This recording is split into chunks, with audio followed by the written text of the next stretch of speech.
The cardiology program here and the advanced heart failure transplant program has been in existence since the early 1980s.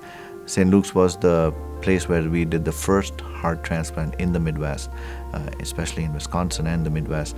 And the legacy over here as far as doing advanced heart failure therapies, including transplants or artificial hearts, is unparalleled.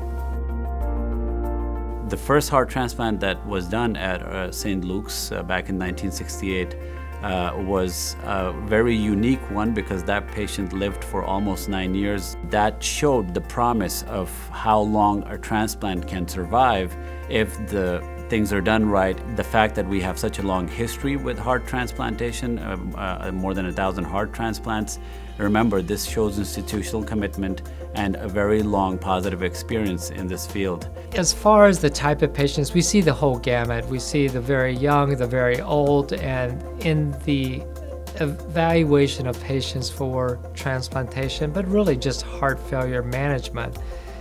What this program does is that it really, from the beginning to the end, whatever that is, meaning first seeing the patient, evaluating the patient, what the treatment plan will be best served for that patient. And as a heart failure fellowship trainee, they get to see a program that's integrated and developed to best manage these patients. During your education, during your training, speaking from my own experience, you want to learn as much as possible and you want to have as much of hands-on experience as you can, because ultimately that's going to make you an excellent doctor and an excellent clinician. From St. Luke's perspective, we're a quaternary center, so a lot of our patients come from different outside hospitals or other facilities.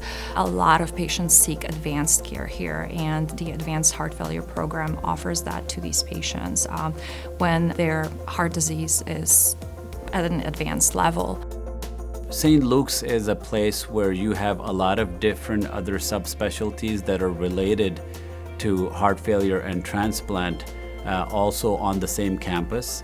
Things like the pulmonary hypertension, hypertrophs, amyloid sarcoid, and adult congenital heart disease are some of these very specialized areas that are not always there as an adjunct arm of other transplant programs. I think we're very proud of that. In fact, they are often some of our biggest referral bases for transplant patients. One of the unique aspects of this program is that direct exposure to pulmonary hypertension. A lot of other programs do not offer that experience. Several of our fellows have gone on in their careers to practice PH, and that's a unique skill set and a marketable one. So the Advanced Heart Failure Therapy Fellow will have access to a robust clinic with hundreds of patients, ample exposure on the inpatient side to evaluating and treating patients with pulmonary hypertension. The fellows who learn from us in our clinic learn how they are worked up, how the investigations are done, and when to intervene at an appropriate time to prevent adverse outcomes down the natural outcome of that condition.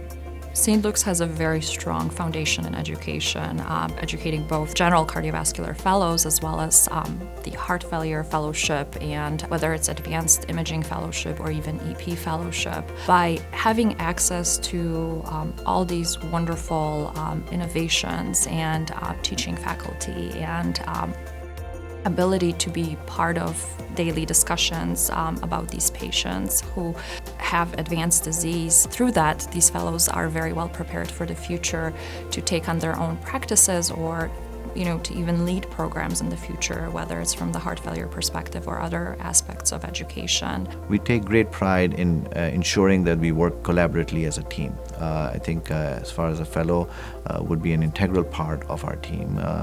We do not expect the fellows to be doing mundane day-to-day work, but in fact more about trying to groom them as future leaders in the field of advanced heart failure and transplant. So I think our training involves about initially trying to get them used to what the practice of advanced heart failure transplant is, but eventually developing to a point where they can be leading a team of nurses, nurse practitioners, other staff members to be able to provide advanced heart failure therapies and care wherever they go.